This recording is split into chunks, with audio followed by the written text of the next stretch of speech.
Hi viewers, ಇವತ್ತು ನಾನು ನಮ್ಮೂರು ತೀರ್ಥಹಳ್ಳಿಲಿದ್ದೀನಿ. ಹೌದು, ಎಳ್ಳಮಾವಾಸ್ಯೆ ಜಾತ್ರೆಗೆ ಬಂದಿದ್ನಲ್ವಾ. ಇವತ್ತು 3ನೇ ದಿನ ತೆಪ್ಪೋತ್ಸವ ನಡೆಯುತ್ತೆ. ಇಲ್ಲಿ ತುಂಬ ಚೆನ್ನಾಗಿ ನಡೆಯುತ್ತೆ. ನೋಡಿ, ದೇವರನ್ನ ಪಲ್ಲಕ್ಕಿ ಮೇಲೆ ಹೇಗೆ ಕರ್ಕೊಂಡು ಹೋಗ್ತಾ ಇದಾರಲ್ವಾ.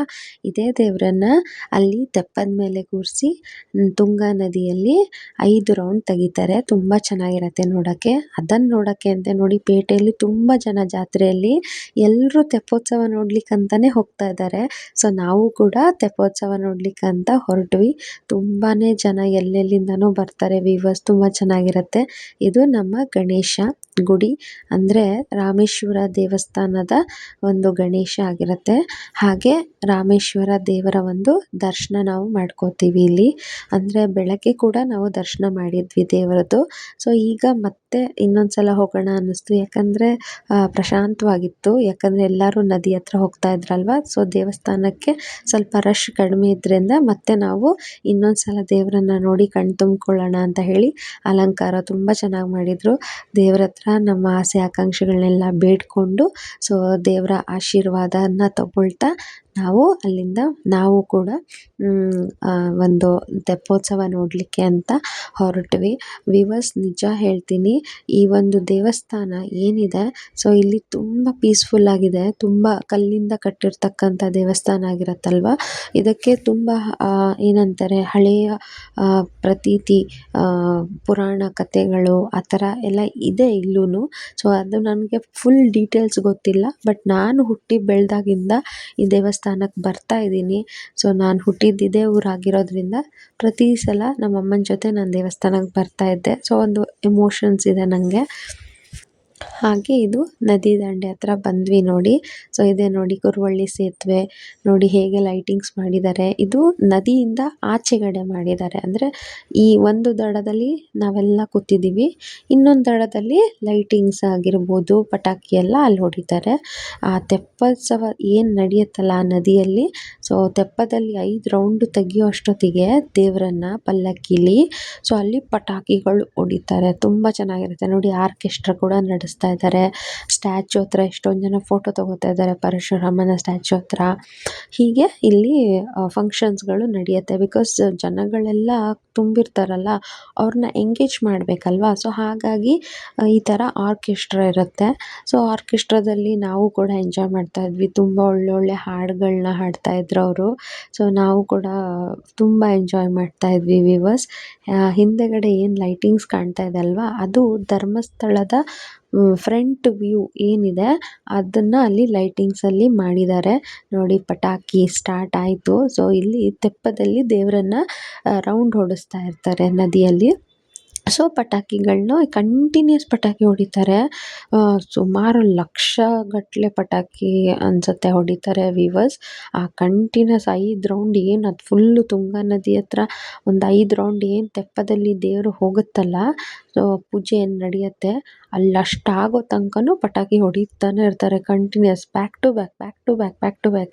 ನೋಡಿ ಜನಗಳೆಲ್ಲ ಹೇಗೆ ಕೂತಿದ್ದಾರೆ ನದಿ ದಂಡೆ ಮೇಲೆ. ಸೊ ನನ್ನ ಹಳೆಯ ವಿಡಿಯೋ ನೀವೇನಾದ್ರು ನೋಡಿದರೆ, ಪರಶುರಾಮನ ಕೊಂಡದ ವಿಡಿಯೋ ಬೆಳಗ್ಗೆ ಹೊತ್ತು ನಾವು ಹೋಗಿದ್ದು ನಾನು ಹಾಕಿದ್ದೀನಿ. ಅದ್ರಲ್ಲಿ ಹೋಗಿದ್ದು ನೋಡಿದರೆ ನಿಮಗೆ ಗೊತ್ತಾಗುತ್ತೆ. ಇಲ್ಲೆಲ್ಲ ಫುಲ್ ಖಾಲಿ ಇರುತ್ತೆ. ಇವಾಗ ರಾತ್ರಿ ನೋಡಿ ಹೆಂಗೆ ತುಂಬಿದ್ದಾರೆ ಜನಸಾಗರ ನೋಡಿ. ಅಲ್ಲಿ ಲೈಟ್ ಕಾಣ್ತಾ ಇದೆಯಲ್ಲ, ತೆಪ್ಪ ಕಾಣ್ತಾ ಇದೆಯಲ್ಲ, ಅದೇ ಪಲ್ಲಕ್ಕಿ, ಅಂದರೆ ತೆಪ್ಪೋತ್ಸವದ ತೆಪ್ಪ ನೋಡಿ. ನಾನು ಝೂಮ್ ಮಾಡಿದ್ದೀನಿ. ಸೊ ಇದೇ ದೇವರನ್ನ 5 ರೌಂಡ್ ಹಾಕಿ ಪೂಜೆ ಮಾಡ್ತಾರೆ. ತುಂಬ ಚೆನ್ನಾಗಿರುತ್ತೆ. ಸೊ ಈ ವ್ಯೂ ನೋಡೋಕ್ಕೆ ಎಲ್ಲ ಅಂಗಡಿಗಳೆಲ್ಲ ಇರುತ್ತೆ, ಚೆನ್ನಾಗಿರುತ್ತೆ. ಒಟ್ಟಿನಲ್ಲಿ ನಾವು ಫೋಟೋಸ್ ಎಲ್ಲ ತೊಗೊಂಡು ನೋಡಿ. ಧರ್ಮಸ್ಥಳದ ಒಂದು ಫ್ರಂಟ್ ವ್ಯೂ ಇದು ಲೈಟಿಂಗ್ಸಲ್ಲಿ ಮಾಡಿದರು. ಸೊ ನಾವು ಇದೆಲ್ಲ ಮುಗಿಸ್ಕೊಂಡು ಮನೆಗೆ ಹೋದ್ವಿ ಅಂತೂ ಇಂತೂ. ಇಲ್ಲಿ ನಮ್ಮ 2 ಪುಟಾಣಿಗಳು ಆಟ ಆಡೋಕ್ಕೆ ಸ್ಟಾರ್ಟ್ ಮಾಡಿದ್ರು. ಸೊ ತುಂಬ ಚೆನ್ನಾಗಿ ಅವರು ಎಂಜಾಯ್ ಮಾಡ್ಕೊಂಡು ಆಟ ಆಡ್ತಿದ್ರು. ಧಾತ್ರಿ ಮತ್ತು ವಿದ್ಮಯಿ ಅವರಿಬ್ಬರು ಎಷ್ಟು ಕ್ಯೂಟಾಗಿ ಆಟ ಆಡ್ತಿದ್ರು ಅಂದರೆ, ಒಬ್ರಿಗೊಬ್ರು ಆಟ ಸಾಮಾನ ಎಕ್ಸ್ಚೇಂಜ್ ಮಾಡ್ಕೊಳ್ತಾ ಇದ್ರು, ಟೋಪಿ ಎಕ್ಸ್ಚೇಂಜ್ ಮಾಡ್ಕೊಳ್ತಾ ಇದ್ರು. ನನಗಂತೂ ಸಖತ್ ಕ್ರೇಜು.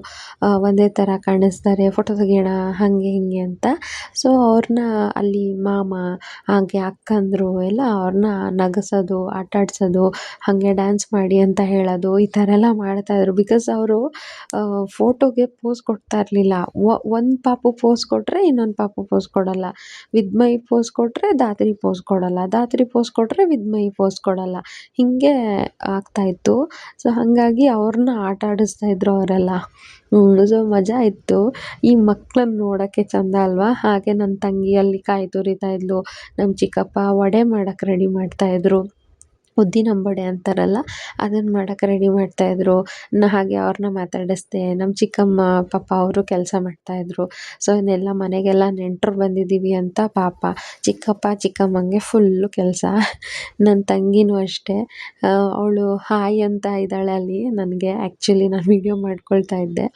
ನಮ್ಮ ಚಿಕ್ಕಪ್ಪನ ಮಾತಾಡಿಸಿ ಅಡುಗೆ ಭಟ್ರು ಚಿಕ್ಕಪ್ಪ ಅಂದ್ಕೊಂಡು ರೇಗಿಸ್ಕೊಂಡು ಮಾತಾಡಿಸ್ಕೊಂಡು ಅವ್ರನ್ನ ನಾನು ಹೀಗೆ ರೇಗಿಸ್ತಾ ಇದ್ದೆ.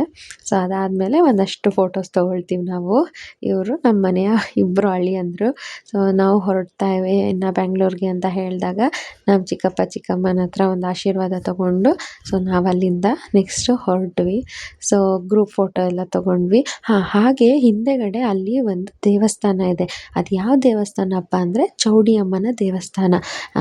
ಚಿಕ್ಕಪ್ಪ ಹೇಳಿದರು ಹೊರಡೋ ಮುಂಚೆ ಒಂದು ಸಲ ಚೌಡಿ ಅಮ್ಮನ ದೇವಸ್ಥಾನಕ್ಕೆ ಹೋಗ್ಬಿಟ್ಟು ಬನ್ನಿ ಅಂತ. ಅದಕ್ಕೆ ಚಿಕ್ಕಪ್ಪ ಚಿಕ್ಕಮ್ಮ ಹೇಳ್ದಂಗೆ ನಾವು ದೇವಸ್ಥಾನಕ್ಕೂ ಹೋದ್ವಿ. ನಾನು ಚಿಕ್ಕ ವಯಸ್ಸಲ್ಲಿ ಈ ಥರ ಪಾಪು ಇದ್ದಾಗಿಂದನೂ ನಾನು ಈ ದೇವಸ್ಥಾನಕ್ಕೆ ಬರ್ತಾಯಿದ್ದೆ ನಮ್ಮಮ್ಮನ ಜೊತೆ. ಸೊ ನನಗೆ ಖುಷಿ, ನಮ್ಮ ಮಮ್ಮಿ ಕರ್ಕೊಂಡು ಬರ್ತಾಯಿದ್ರು ನನ್ನ, ಈಗ ನಾನು ನನ್ನ ಮಗಳನ್ನ ಕರ್ಕೊಂಡು ಬರ್ತಾ ಇದ್ದೀನಲ್ಲ ಅಂತ ಖುಷಿ ಆಯಿತು. ಸೊ ಚೌಡಿ ಅಮ್ಮನ ದೇವಸ್ಥಾನಕ್ಕೆ ಹೋಗಿ ಅಲ್ಲೂ ಕೈ ಮುಕ್ಕೊಂಡ್ವಿ. ಸೊ ಇಲ್ಲಿ ಧಾತ್ರಿ ಒಬ್ಬಳೇ ನಡೀತಾ ಇದ್ಲು. ಸ್ವಲ್ಪ ಅಗಲವಾಗಿ ಅಂದರೆ ವಿಶಾಲವಾಗಿತ್ತಲ್ಲ ಜಾಗ, ತುಂಬ ಚೆನ್ನಾಗಿ ಅವಳಿಗೆ ನಡೆಯೋಕ್ಕೆ ಚೆನ್ನಾಗಂತು. ಮತ್ತು ಅಲ್ಲಿ ಗ್ರೀನರಿ ಲೈಕ್ ಮರಗಳಿತ್ತು. ಸೊ ಅವಳಿಗೂ ಒಂಥರ ಖುಷಿ, ವಾತಾವರಣ ತುಂಬ ಚೆನ್ನಾಗಿತ್ತು. ನೋಡಿ ಒಬ್ಬಳೇ ಮೆಟ್ಲು ಇಳಿತಾ ಇದ್ಲು. ನನಗಂತೂ ಫುಲ್ ಶಾಕು, ಏನು ಭಯನೇ ಇಲ್ಲ, ಆರಾಮಾಗಿ ಮೆಟ್ಲು. 1 ವರ್ಷ 3 ತಿಂಗಳು ಅಂತ ಯಾರಾದರೂ ಹೇಳ್ತಾರೆ ಇವಳಿಗೆ.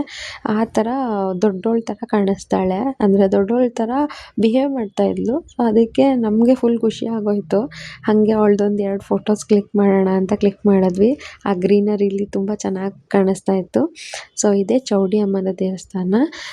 ಮಕ್ಕಳು ಅಂದರೆ ಮಕ್ಕಳಿರೋರು ಈ ಥರ ದೇವಸ್ಥಾನಕ್ಕೆ ಹೋಗಿ ಬರಬೇಕು ಅಂತ ಹೇಳಿದ್ರು. ಸೊ ನಾವು ಹೋಗಿದ್ವಿ. ಮನೆ ಹಿಂದೆನೇ ಇರೋದ್ರಿಂದ ನಾನು ಅಲ್ಲಿ ಚಿಕ್ಕಮ್ಮಂಗೆ ಬಾಯ್ ಹೇಳ್ತಾ ಇದ್ದೆ. ನೋಡಿ ಮನೆಯಿಂದನೇ ದೇವಸ್ಥಾನಕ್ಕೆ ಒಂದು ಚಿಕ್ಕ ದಾರಿ ಮಾಡ್ಕೊಂಡಿದ್ದಾರೆ ಚಿಕ್ಕಪ್ಪ. ಸೊ ಶಿವ ಅಲ್ಲಿಂದನೇ ಇಳ್ಕೊಂಡು ಹೋಗ್ತಾ ಇದ್ದ. ಸೊ ನಾನು ಕೂಡ ಅಲ್ಲಿಂದನೇ ನಿಧಾನಕ್ಕೆ, ಯಾಕಂದರೆ ನಾನು ವೀಡಿಯೋ ಮಾಡ್ತಾ ಇದ್ನಲ್ಲ, ಸೊ ನಿಧಾನಕ್ಕೆ ಇಳ್ಕೊಂಡು ಹೋಗಬೇಕಾಗಿತ್ತು. ಸೊ ನಾನು ಮನೆಯಿಂದ ವ್ಯೂ ತೋರಿಸ್ತೀನಿ ನೋಡಿ, ಇದೇ ದೇವಸ್ಥಾನ. ಸೊ ದೇವಸ್ಥಾನಕ್ಕೂ ಮನೆಗೂ ಇಟ್ ಈಸ್ ಓನ್ಲಿ 2 ಸೆಕೆಂಡ್ಸ್ ಅಷ್ಟೇ. ಇದು ಚಿಕ್ಕಪ್ಪನ ಮನೆ ಫ್ರಂಟ್ ವ್ಯೂ ಆಗಿತ್ತು, ತುಳಸಿ ಕಟ್ಟೆ. ಸೊ ನಾನು ಭಟ್ಕಳ್ಕರ್ ಅಂತ ನಮ್ಮ ಡ್ಯಾಡಿ ಹೆಸರಿದೆ ಆ್ಯಕ್ಚುಲಿ. ಇದನ್ನು ಚಿಕ್ಕಪ್ಪ ಹಾಕ್ಸಿದ್ದಾರೆ ಗೇಟ್ಗೆ. ನಂಗೆ ತುಂಬ ಇಷ್ಟ ಆಯಿತು, ಅದಕ್ಕೆ ಅದರದ್ದು ಒಂದು ಕ್ಯಾಪ್ಚರ್ ಮಾಡೋಣ ಅಂತ ಮಾಡ್ತಾಯಿದ್ದೆ. ನಮ್ಮ ಡ್ಯಾಡಿನ ತೀರ್ಥಹಳ್ಳಿಲಿ ಎಲ್ಲರೂ ಭಟ್ಕಳ್ಕರ್ ಅಂತಲೇ ಕರೀತಾಯಿದ್ರು, ಸಾಹುಕಾರ್ರೆ ಅಂತ. ಬಿಕಾಸ್ ನಮ್ಮದು ಭಟ್ಕಳ್ಕರ್ ಅಂತ ಲಾರಿ ಇತ್ತು. ಸೊ ಹಾಗಾಗಿ ಅದೇ ಹೆಸರಲ್ಲಿ ನಮ್ಮ ಡ್ಯಾಡಿ ಬ್ರ್ಯಾಂಡ್ ಆಗಿದ್ದರು. ಸೊ ಅದನ್ನು ನಮ್ಮಪ್ಪ ಈಗಿಲ್ಲ ಅಂದ್ರೂ ನಮ್ಮ ಚಿಕ್ಕಪ್ಪ ಆ ಹೆಸರನ್ನು ಉಳಿಸಿದ್ದಾರೆ. ಅದಕ್ಕೆ ತುಂಬ ಥ್ಯಾಂಕ್ಸ್ ಚಿಕ್ಕಪ್ಪಂಗೆ. ಸೊ ಇದು ನಮ್ಮ ಚಿಕ್ಕಪ್ಪನ ಮನೆಯಾಗಿತ್ತು. ಸೊ ಇದಾದಮೇಲೆ ನಾವು ಮನೆ ಒಳಗೆ ಬಂದ್ವಿ. ಅಲ್ಲಿ ನಮ್ಮ ದೊಡ್ಡಮ್ಮ ನಮ್ಮ ಅಣ್ಣ ಚೌಡಿ ಅಮ್ಮನ ದೇವಸ್ಥಾನಕ್ಕೆ ಹೋಗಿ ಬರ್ತೀವಿ ನಾವು ಅಂತ ಅವರು ಹೋದರು. ಸೊ ನಾನು ಅದಕ್ಕೆ ಅವರಿಗಂದೆ, ನೀವು ರೋಡಿಂದ ಹೋಗಬೇಡಿ, ಮನೆ ಹಿಂದೆಯೇ ದಾರಿ ಇದೆ, ಹಿಂಗಿಂದಾನೇ ಹೋಗಿ ಅಂತ. ಅವ್ರಿಗೆ ಗೊತ್ತಿರಲಿಲ್ಲ. ಸೊ ಅವರು ಅಯ್ಯೋ ಇಲ್ಲೇ ದಾರಿ ಇದೆಯಾ ಅಂದ್ಬಿಟ್ಟು ಅವರು ಪಟ್ಟಂತ ಹೋಗಿ ಬಂದರು. ಸೊ ನಾವು ನೆಕ್ಸ್ಟು ಬೆಂಗ್ಳೂರಿಗಂತ ಹೊರಟ್ವಿ. ಇಲ್ಲಿ ವಿದ್ಮಯಿ ಚಿಕ್ಕಪ್ಪ ಎಲ್ಲ ನಮಗೆ ಬಾಯ್ ಹೇಳ್ತಾ ಇದ್ದಾರೆ. ಎಲ್ಲರೂ ಬಾಯ್ ಹೇಳೋಕ್ಕೆ ಅಂತ ಕಾರ್ ಹತ್ರ ಬಂದಿದ್ದರು.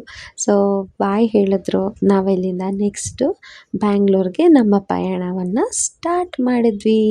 ತೀರ್ಥಹಳ್ಳಿಯಿಂದ ಬೆಂಗ್ಳೂರು ಬರೋಕ್ಕೆ ನಿಜಕ್ಕೂ ಬೇಜಾರಾಯಿತು ಆ್ಯಕ್ಚುಲಿ. ಇದು ನಮ್ಮ ಮನೆ, ನಾನಿದ್ದಿದ್ದ ಮನೆ. ಸೊ ಇದು ನಮ್ಮ ತೀರ್ಥಹಳ್ಳಿಯ ಫೈನಲ್ ಟಚ್ ಅಂತೀವಲ್ಲ. ಸೊ ಟಾಟಾ ಬಾಯ್ ಬಾಯ್ ತೀರ್ಥಹಳ್ಳಿ ಅಂದ್ಕೊಂಡು ಸೊ ಅಲ್ಲಿಂದ ನಾವು ನಮ್ಮ ಪಯಣನ ಬೆಂಗಳೂರು ಕಡೆಗೆ ಸ್ಟಾರ್ಟ್ ಮಾಡಿದ್ವಿ. ಆದರೆ ಮಧ್ಯದಲ್ಲಿ ಇಲ್ಲೊಂದು ಪ್ಲೇಸಿಗೆ ಹೋಗ್ತೀವಿ. ಅದು ಯಾವ ಪ್ಲೇಸಪ್ಪ ಅಂತ ಅಂದರೆ ಕುಕ್ಕೆ ಅನ್ನೋ ಒಂದು ಊರು. ಸೊ ತೀರ್ಥಹಳ್ಳಿಯಿಂದ ಹಾರ್ಡ್ಲಿ 14 ಕಿಲೋಮೀಟರ್ಸ್ ಇದೆ. ಇದು ಬೆಚ್ಚವಳ್ಳಿ ಅಂತ ಒಂದು ಊರು ಬರುತ್ತೆ. ಆ ಊರಿಂದ ಒಳಗಡೆ 3 ಕಿಲೋಮೀಟ್ರ್ ಹೋಗಬೇಕು. ಸೊ ಅಲ್ಲಿ ಹೋದ್ವಿ ನಾವು. ಅಲ್ಲಿ ಯಾಕೆ ಹೋದ್ವಿ, ಅಲ್ಲಿ ಕುಕ್ಕೆ ಅನ್ನೋ ಊರಲ್ಲಿ ಏನಿದೆ ಅಂತ ಹೇಳ್ತೀನಿ. ಸೊ ಇದು ಬಂದು ನಮ್ಮ ಅಪ್ಪನ ಅಮ್ಮನ ಮನೆ, ಅಂದರೆ ಅಪ್ಪನ ಮನೆ. ಅಂದರೆ ನನ್ನ ಅಜ್ಜನ ಮನೆ, ಧಾತ್ರಿಗೆ ಮುತ್ತಜ್ಜನ ಮನೆ. ಆ್ಯಕ್ಚುಲಿ ಈ ಊರಲ್ಲಿ ನಾನು ಬಂದಿದ್ದು ತುಂಬ ಕಡಿಮೆ. ಈ ಮನೆ ಏನು ಕಾಣಿಸ್ತಾ ಇದೆ ಇವಾಗ ಬಿದ್ದೋಗಿರೋ ಥರ ಕಾಣಿಸ್ತಾ ಇದೆ ವೀವರ್ಸ್. ಬಟ್ ಈ ಮನೆ ತುಂಬ ದೊಡ್ಡದಾಗಿತ್ತು. ಇಲ್ಲಿ ತುಂಬ ಜನ ಬಾಳಿ ಬದುಕಿದ್ದಾರೆ. ತುಂಬ ಜನ ಮದುವೆ ಆಗಿದೆ, ಎಲ್ಲ ಆಗಿದೆ. ಬಟ್ ಈಗ ಆ ಮನೆ ಬಿದ್ದೋಗಿದೆ, ಯಾಕಂದರೆ ನೋಡ್ಕೊಳ್ಳೋರು ಯಾರೂ ಇಲ್ಲದೆ. ಸೊ ಆದರೂ ಒಂದು ಸೆಂಟಿಮೆಂಟ್ ಅಂತ ಹೋಗಿ ನೋಡ್ಕೊಂಡು ಬಂದ್ವಿ. ಬರ್ತಾ ಇಲ್ಲಿ ಊಟ ಮುಗಿಸ್ಕೊಂಡು ಬೃಂದಾವನ ವೆಜ್ಜಲ್ಲಿ ನಾವು ಬ್ಯಾಂಗ್ಳೂರ್ ಕಡೆಗೆ ಬಂದ್ವಿ. ಸೊ ಬ್ಯಾಂಗ್ಳೂರ್ ಬರ್ತಾ ಆಲ್ಮೋಸ್ಟ್ ನೈಟ್ ಆಗಿತ್ತು. ಸೊ ನಮ್ಮ ಪಯಣ ಇಲ್ಲಿಗೆ ಮುಗೀತು. ನನ್ನ ವಿಡಿಯೋ ಇಷ್ಟ ಆಗಿದ್ದರೆ ಲೈಕು, ಸಬ್ಸ್ಕ್ರೈಬು, ಕಮೆಂಟ್ ಮಾಡೋದನ್ನ ಮರಿಬೇಡಿ please. Thank you viewers. Bye bye. Love you all.